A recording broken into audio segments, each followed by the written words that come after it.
Kalau ada kasih sayang nggak jadi perang. Nggak ada. Misalnya lagi perang, gak dapat dengan musuh, maaf ya izinin mbak, dong. Kan nggak ada itu kan? Nggak ada. Namanya perang ya langsung plak plak plak plak gitu. Namanya perang kan? Sudah ditembak dong. Gimana? Sakit ya? Nggak ada yang seperti itu. Nggak ada. Namanya perang itu pasti keras-kerasan. Oleh karena itu surah Al-Anfal tidak diawali dengan Bismillahirrahmanirrahim. Itu Assalamualaikum warahmatullahi wabarakatuh. Untuk mengawali pengajian kita, saat kita dalam hari ini kita buka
Assalamualaikum warahmatullahi wabarakatuh.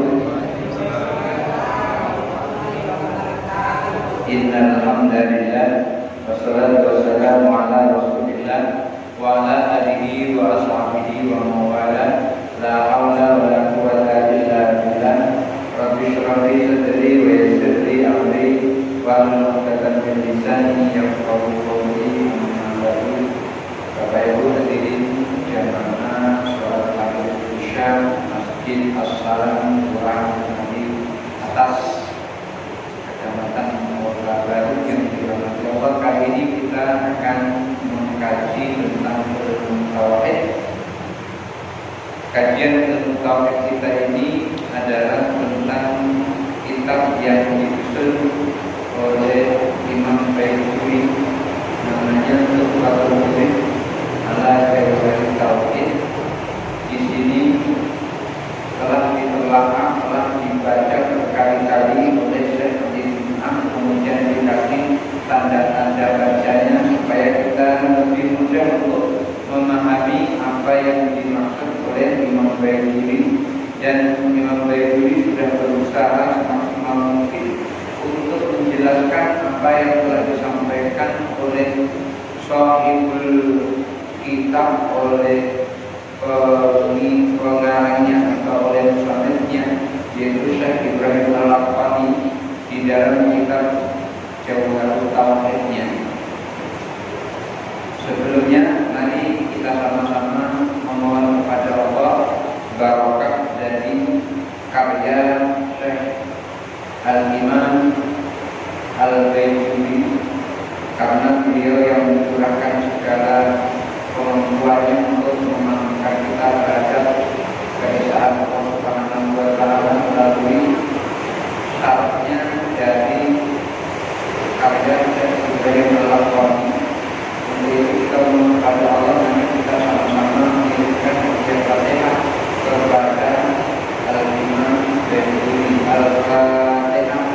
A'udzubillahi minasyaitonir rajim. Bismillahirrahmanirrahim. Alhamdulillahi rabbil alamin. Ar-Rahmanir Rahim. Maliki yaumiddin. Iyyaka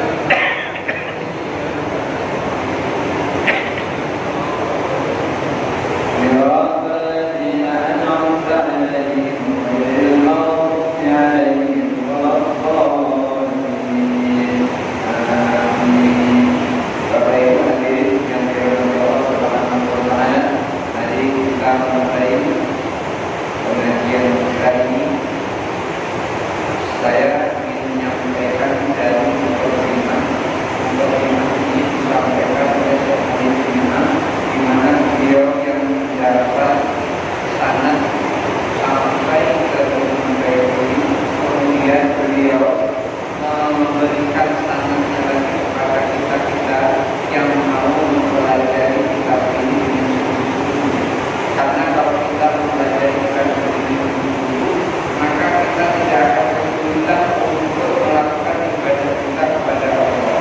Kita tidak akan takut untuk melakukan ibadah kepada Allah. Kita ada barometernya. Ibarat kita sedang naik mobil, itu kita siap paham aturan-aturan lalu lintas. Kalau lampu merah kita nggak boleh jalan. Kalau lampu kuning kita siap-siap. Kalau lampu hijau kita jalan.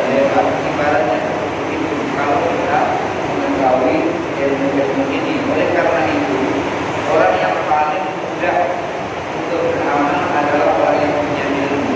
Orang yang tidak punya ilmu biasanya orang yang kesulitan. Itu biasanya yang suka melanggar peraturan lalu lintas polisi. Kenapa polisi? Karena dia tahu aturan-aturan itu dan tahu mengenai caranya ketika terjadi pelanggaran seperti itu. Dan biasanya yang tergelincir ke dalam dosa itu adalah orang-orang yang ketika hal itu tergelincir, dia mudah kembalinya menuju ke jalan yang benar lagi. Beda dengan orang yang ilmunya kurang.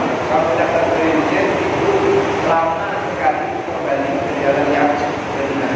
Untuk itu perlunya kita ilmu, perlunya kita tahu, sehingga apa yang akan kita lakukan kita sudah tahu. Ini baik kita laksanakan, ini tidak baik, ini tidak kita laksanakan. Dia menyampaikan alhamdulillah wassalatu wassalamu ala sayyidina Muhammadin Rasulillah wa ala alihi wa sahbihi ajma'in, amma ba'du. Fa inna min ahamil ulumi, sesungguhnya di antara ilmu-ilmu penting yang harus kita pelajari, karena Rasulullah sampaikan kalau ilmi bari betul ala muslimin wa muslimatin, mencari ilmu itu adalah penting, wajib bagi muslim laki-laki maupun muslim perempuan. Ilmu yang mana yang harus kita pelajari? Kemarin Pak Kiai Soledar telah menyampaikan 3 ilmu penting itu adalah ilmu tauhid, ilmu fikih, dan ilmu tasawuf. Kali ini kita mempelajari ilmu tauhid. Beliau menyampaikan, Syekh Ali Imam menyampaikan, wa inna min ahamil ulumi, sesungguhnya ilmu-ilmu penting yang sangat penting, allati yang bagi ala lisani ayat Allah, yang seyogianya dipelajari oleh seseorang. Ilmu tauhid adalah ilmu tauhid. Ilmu tauhid itu adalah ilmu yang sangat penting untuk dipelajari oleh setiap orang. Bahwa ilmu azim, ilmu tauhid ini adalah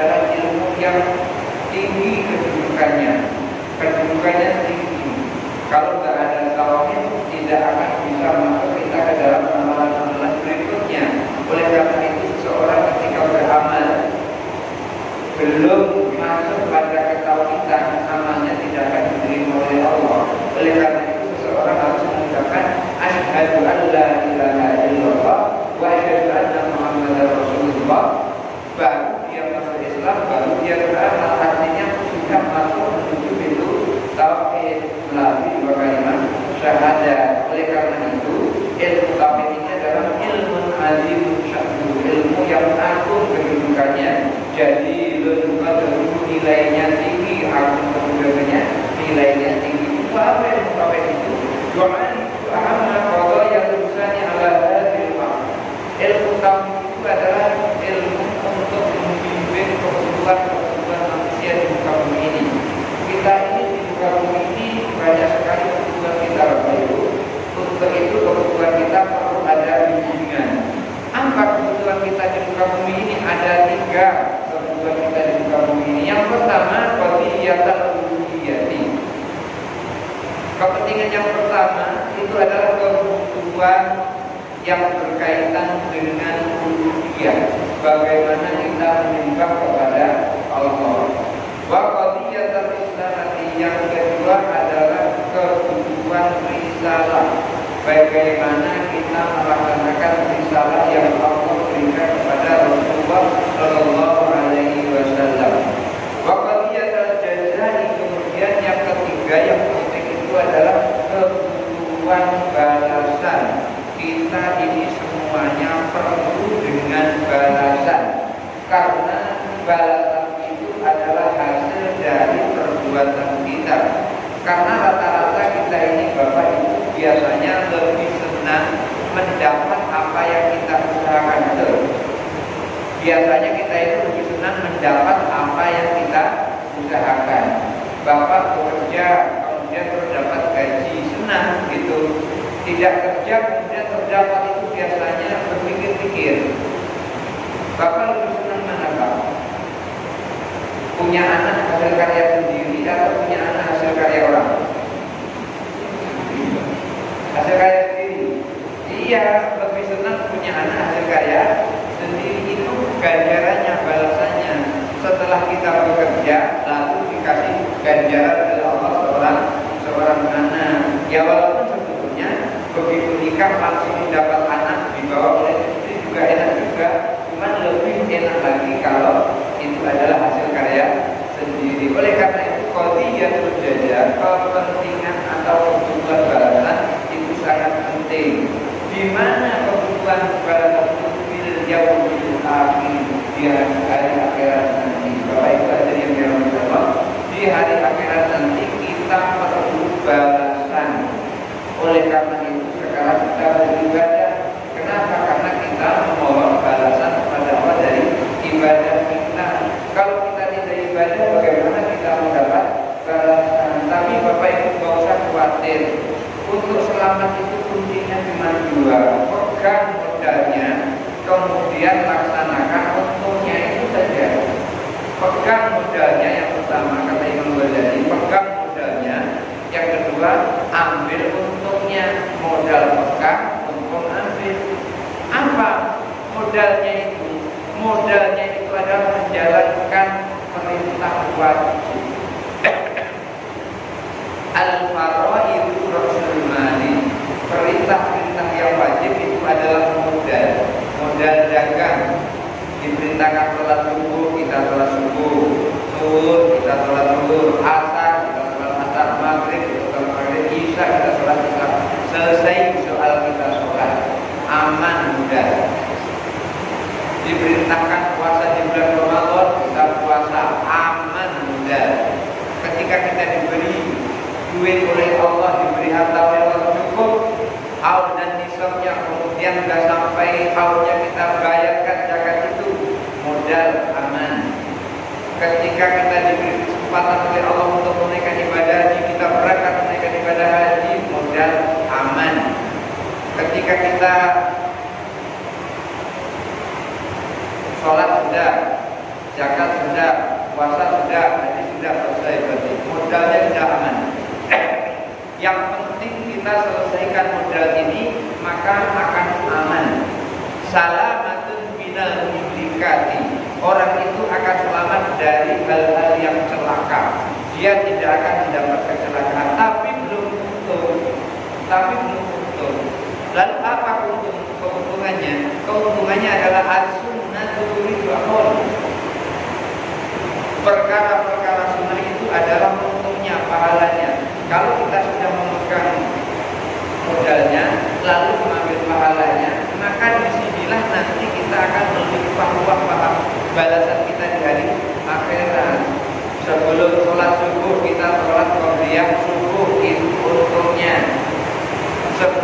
kita sholat zuhur, kita sholat qabliyah zuhur, itu untungnya. Setelah zuhur kita sholat ba'diyah zuhur, itu untungnya. Sebelum asar kita sholat qabliyah asar, itu untungnya. Itu seterusnya. Kita puasa Senin Kamis, itu untungnya. Modalnya adalah puasa di bulan Ramadan. Kalau kita memegang modal dan mau mengambil untung, maka aman, kita gak usah khawatir, gak usah takut, karena sudah terpegang di kita modal dan untung. Oleh karena itu kita perlu dengan balasan nanti di hari kiamat, di hari akhirat. Dan balasan itu seperti yang kita tahu biasanya ada dua. Balasan itu ada dua. Yang pertama as-thawab, yang kedua al-iqab. Yang pertama as-thawab. Apa itu as-thawab? Ganjaran. As-thawab itu adalah reward, ganjaran. Apa itu? Hadiah, ganjaran. Bahasa kerennya itu reward. Asalnya apa itu ganjaran? Balasan yang baik, yang enak, namanya thawab. Untuk siapa ganjaran itu? Diberikan kepada siapa ganjaran itu? Liman abadallah. Ganjaran itu diberikan kepada orang yang mau menyembah Allah. Makanya kita sholat berdiri salat takbilat kiblati adaan lillahi ta'ala. Kita lakukan itu karena Allah. Maka orang yang menyembah Allah, liman abadallah, orang yang menyembah Allah itu akan mendapat pahala. Itu sudah pasti, itu sudah dijanjikan. Orang yang menyembah Allah akan mendapat pahala. Inilah yang disebut dengan modal. Lalu ada untungnya. Imam Al-Ghazali menyampaikan as-sunnatul ibadah. Sunnah itu adalah keuntungannya. Apa keuntungannya? Syekh Al-Imam mengatakan keuntungan yang kita dapat dari ibadah itu adalah wa'ammarallahu min khilali hadhihi ibadah. Kemudian balasan atau ganjaran itu diberikan kepada orang yang mau meramaikan dunia ini melalui sela-sela ibadah itu. Apa melalui sela-sela ibadah itu? Ya wirid sudah sholat, wirid sudah sholat itu penting itu untuk meramaikan dunia ini dengan cara ibadah melalui sela-sela ibadah. Makanya orang yang mau berwirid sudah sholat, maka akan menyempurnakan sholatnya tadi yang tidak sempurna. Jujur Bapak Ibu, siapa yang sholatnya sudah sempurna, pasti kita merasakan sholat kita belum sempurna. Kenapa kok demikian? Saat sholat Allahu Akbar seperti ini langsung teringat hiburan. Itu tidak sempurna sholat kita. Kenapa? Sholat menghadap Allah kok pikirannya ingat jemuran. Yang seperti itu belum sempurna. Maka sholat kita tidak sempurna itu akan disempurnakan oleh Allah kalau kita mau berpikir sesudah sholat. Maka sahabat-sahabat Nabi itu ketika pikir sesudah sholat itu sampai lama sekali. Dan bahkan kalau sholat subuh itu sampai matahari terbit itu baru keluar. Oleh karena itu Abu Hurairah itu sampai membuat tasbih bahasa kita. Itu namanya bukan tasbih. Simpulan-simpulan tadi sampai jumlahnya banyak. Karena pikirnya banyak, dihitung begitu, dihitung. Kalau menyebut tasbih subhanallah subhanallah dihitung sampai misalnya 1000 kali dari setelah subuh sampai terbit matahari itu kan lama itu. Jadi ini adalah cara meramaikan dunia min khilali hadil ibadah, melalui sela-sela ibadah ini. Maka rugi sekali kalau habis sholat tidak mau berzikir. Dan kadang-kadang memang ada sesekali tidak apa-apa sih, karena memang ada kepentingan dan keperluan namanya darurat. Orang sholat kalau darurat aja boleh. Sholat dalam keadaan darurat itu boleh ditinggalkan, tetapi nanti harus diulang lagi. Seperti apa umpamanya? Misalnya ada orang sholat, pas lagi sholat itu ada orang di sebelah kita tiba-tiba jatuh terlentang di situ. Apa kita biarkan begitu saja? Jangan dibiarkan. Angkat, ditolong, dibawa pergi sakit. Kalau memang masih bisa diatasi oleh kita sendiri, umpamanya dikasih minyak supaya dia sadar, kasih minyak dulu, selamatkan dulu. Maka menyelamatkan ini lebih wajib lagi daripada sholat, karena ini adalah nyawa orang. Umpamanya lagi sholat, tiba-tiba di pohon mangga depan itu ada yang jatuh, rupanya anak-anak jatuh, petak itu jatuh. Nah, di situ jatuh dia nggak bisa tegak lagi. Maka kita wajib mengangkatnya menuju ke rumah sakit. Dan rumah ini bukan jamu ala jadbil masyarakat. Mengatasi hal yang madhara itu lebih utama dibanding mengambil keuntungan. Menyelamatkan orang yang sakit tadi lebih utama daripada sholat kita, walaupun sholat kita sholat dulu. Cuman bukan berarti sholat fardunya ditinggal. Nanti kita laksanakan lagi. Kalau kita belum lama-lama bisa diteruskan, tapi kalau sudah lama-lama itu harus diulang lagi sholatnya. Maka yang seperti ini termasuk adalah min khilali hadil ibadah. Ini termasuk di sela-sela dari kita melaksanakan ibadah kepada Allah Subhanahu wa ta'ala.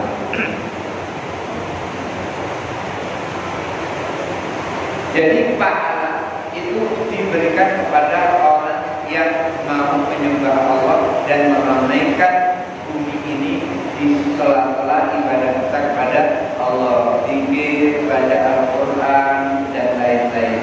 Wal iqab dan iqab itu hukuman, dan hukuman itu untuk siapa hukuman? Liman inharafa an hadhil ghayah. Hukuman itu adalah bagi orang yang melenceng dari tujuan ibadah ini. Kalau disuruh beribadah dia tidak beribadah, maka dia berarti sudah melenceng dari tujuan Allah. Wa ma khalaqtul jinna wal insa illa liya'budun. Tidak aku ciptakan jin dan manusia kecuali hanya untuk menyembah kepadaku. Ini malah melenceng, tidak menyembah Allah. Fa asyraka bihi subhanahu, dan bahkan ia mensekutukan Allah dengan benda yang lain, dengan sesuatu yang lain. Disuruh menyembah Allah malah menyembah pohon, disuruh menyembah Allah malah menyembah patung. Ini namanya sudah melenceng dari apa yang Allah perintahkan. Yang diperintahkan adalah menyembah Allah.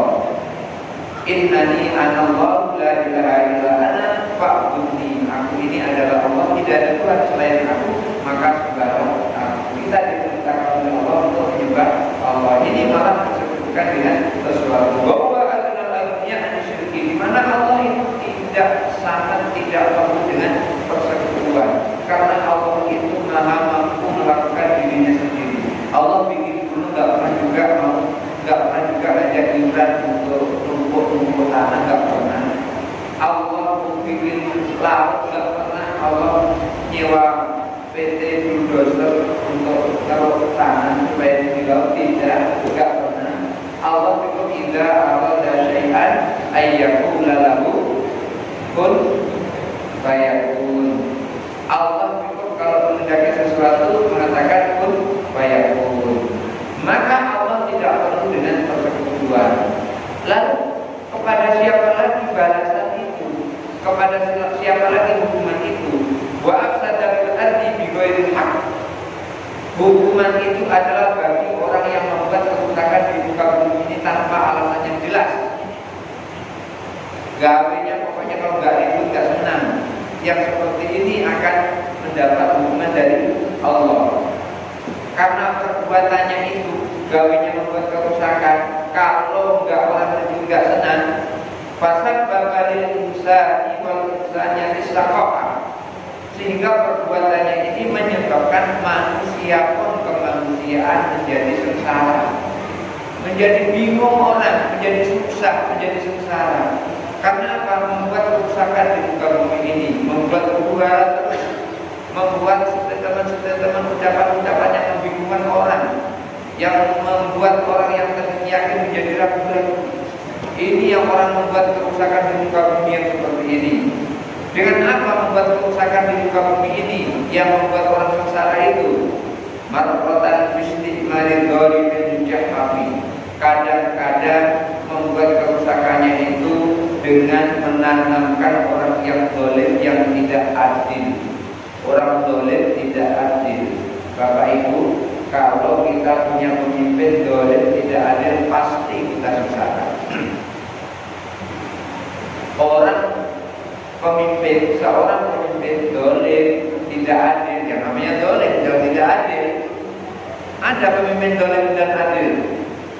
Enggak ada. Pemimpin dolim yang tidak adil itu akan merusak, akan menyengsarakan kita masyarakat. Oleh karena itu, mari nanti kita pilih pemimpin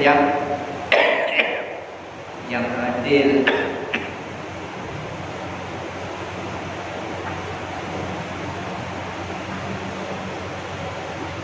Wamaratan bi ibadati syu'ubi, kadang-kadang membuat kerusakan itu, menyusahkan orang itu, bi ibadati syu'ubi, merusak suku atau menghancurkan suku.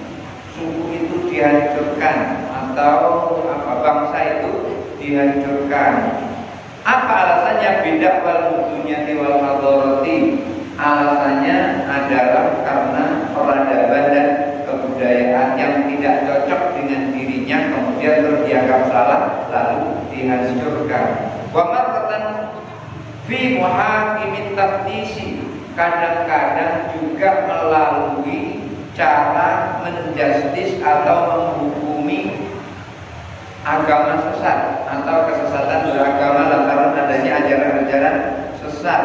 Dan ini ukurannya adalah ukuran tidak sesuai dengan keyakinannya, tidak sesuai dengan kelompoknya. Kalau tidak sesuai dengan kelompoknya, maka orang itu ditangkapi, bita'dzibi khalqillah, lalu disiksa.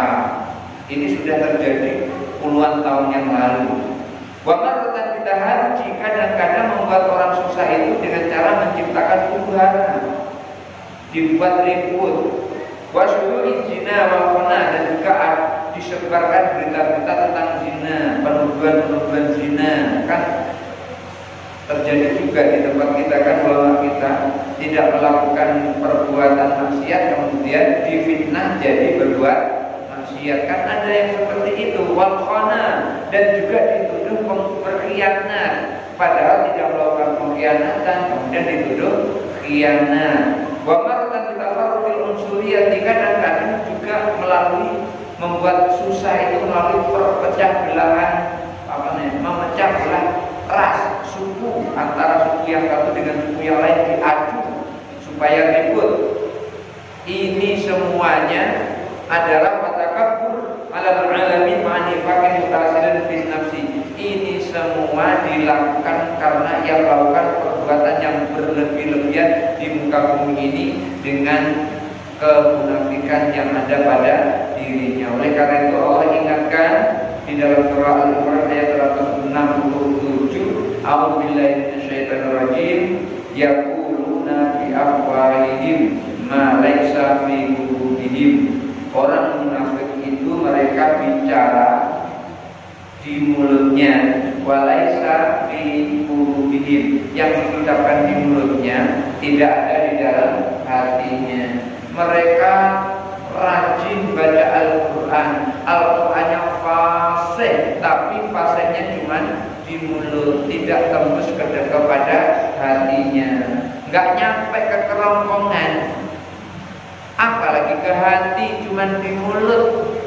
Mah kalau kita dengar ucapan bacaan-bacaan Al-Qurannya mantap, hafalan Al-Qurannya mantap, tapi akhlaknya yang tidak baik, ucapannya terhadap orang keras, tidak menyejukkan, justru malah menyakitkan. Kalau Al-Quran itu tembus ke dalam hati, maka ucapannya akan menjadi penyejuk bagi setiap orang yang mendengarkannya.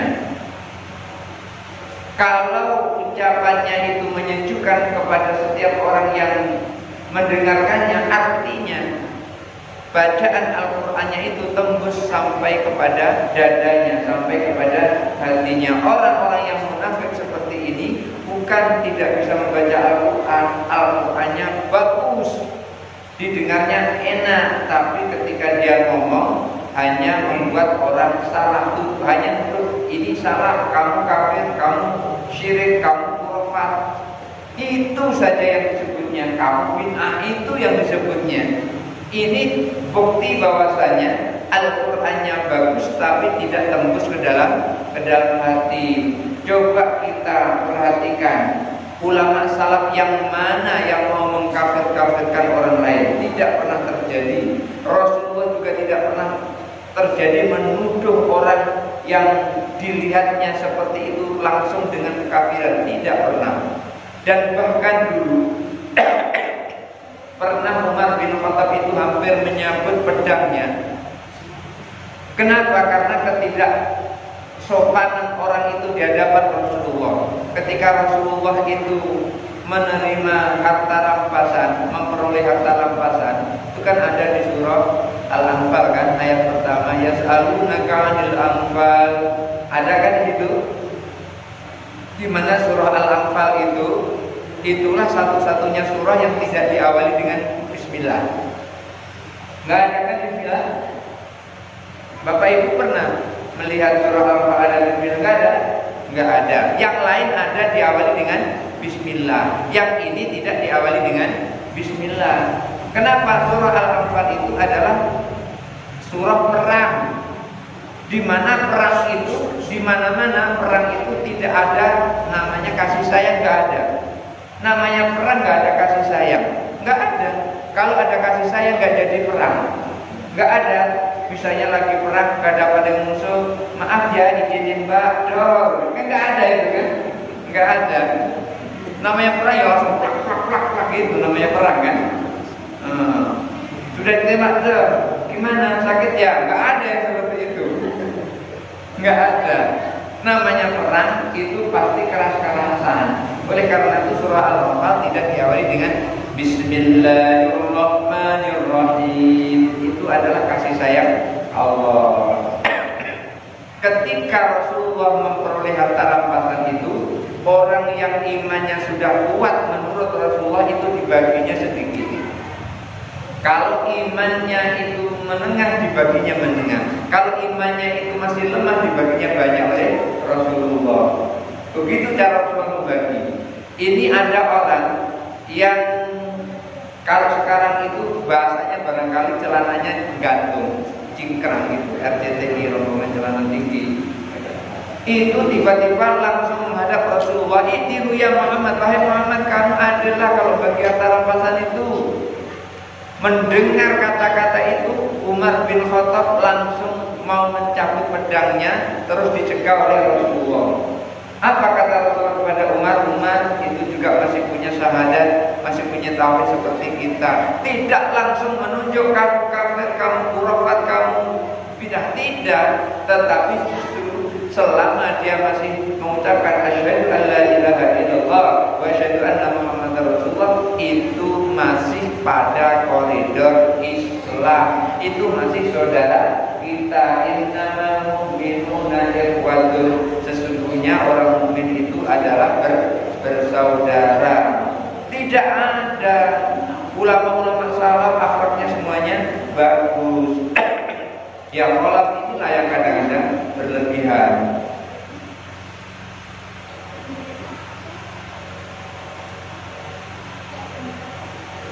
Itu artinya mereka walaupun menghafal Al-Quran, tetapi Al-Qurannya tidak tembus kepada hatinya. Oleh karena itu hatinya tetap keras, sehingga pada qasul insani alal ajari, sehingga mereka itu mengukir hak-hak manusia itu di atas batu.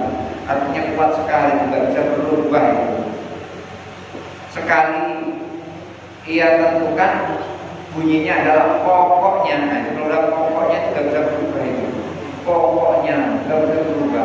Pokoknya kalau pergi ke kuburan itu namanya khurafat. Menyembah kubur itu namanya kafir. Ya pergi ke kuburan itu pokoknya pergi ke kuburan itu menyembah kubur. Kok pergi ke kuburan menyembah kubur? Yang seperti itu nggak bisa dilurusi. Itu namanya orang tersesat di dalam jalan yang terang, di dalam terang, suasana terang tersesat. Susah itu jadi itu. Kalau orang tersesat di jalan yang gelap, kasih senter, aman, selesai, dia bisa menuju jalannya yang benar. Tapi kalau tersesat di jalan yang terang, nah itu yang repot. Nyelamatkannya repot, tersesat di jalan yang terang. Wa harramuha al-bashar, kemudian diharamkan. Sudah diukir di atas batu hak manusia, lalu diharamkannya. Wa kullu hadza lima aradu ayyu'amil dunya min ghairi mudakhalit tauhid. Ini semua terjadi Bapak Ibu apabila ada orang ingin meramaikan dunia ini tanpa melalui pintu tauhid. Tidak ada pintu tauhid. Fasbunallahu wa ni'mal wakil. Cukuplah Allah yang menolong kita, dan Allah sebaik-baik penolong. Saya kinallahu min fadli wa rasulih. Mudah-mudahan Allah mencukupkan kita dengan karunia-Nya dan juga dengan putusannya Rasulullah SAW. Lalu beliau berpesan kepada kita, wa amama hadzal hadil halatu allati na'isu fiha fi hasanil hadir, menghadapi permasalahan yang seperti ini, asbahat alaina risalatun muakkadatun, maka ada risalah untuk menguatkan kita min jihadaini, dari dua sisi. Ada arahan-arahan yang harus kita pegang dari dua sisi. Al-jihadul ula, sisi yang pertama, dia dari kapital alladhi akhadallahu alaina, janji yang Allah ambil untuk kita. Artinya kita diberi sebuah perjanjian oleh Allah, yaitu Al-Quran. Allah kan pernah sampaikan kepada kita, alastu bi rabbikum, bukankah aku ini Tuhanmu? Kemudian dijawab, qalu bala syahidna, ya Allah, kami menyaksikan Engkau adalah Tuhan kami. Itu kapan? Waktu masih ada di dalam perut, pada saat manusia akan ditiupkan roh. Begitu ditiupkan roh ke dalam janin itu, dijanji oleh Allah, alastu bi rabbikum, bukankah aku ini Tuhanmu? Qalu, oleh roh itu kita semua sekarang ini jawab, bala syahidna, tentu ya Allah, kami menyaksikan. Janji Allah yang Allah buat untuk kita itu, linabluwa risalatahu hatta yakhrujanna minadh dhulumati ila nur, untuk mencapai risalah Allah agar kita ini bisa keluar dari kegelapan menuju terang benderang. Artinya susah kita untuk melangkah, begitu mendapat Al-Quran kita mudah melangkah. Wa min dhaiqid dunya wa jawhariha wa dhulmiha, dan juga agar kita bisa keluar dari sempitnya dunia. Kita ini kalau nggak tahu kan semuanya terasa susah ya. Kadang-kadang hal-hal kecil kita nggak tahu itu susah. Ustaz, aku tadi datang bulan, terus aku ingin potong rambut, boleh apa tidak? Kan bingung kan kalau nggak tahu yang seperti itu. Datang bulan ingin potong rambut, boleh apa tidak? Kan bingung itu. Kalau dia nggak tahu ilmunya dan dia tidak takut terhadap apa-apa, ya sudah potong itu saja. Padahal itu nanti kan ada tuntutan, bagian tubuh kita ketika kita berada di besar minta disucikan, maka perlu dicuci. Lalu bagaimana dengan kondisi-kondisi darurat? Itu berbeda lagi. Kalau kita tahu ilmunya, semuanya susah, semuanya tidak susah. Oleh karena itu,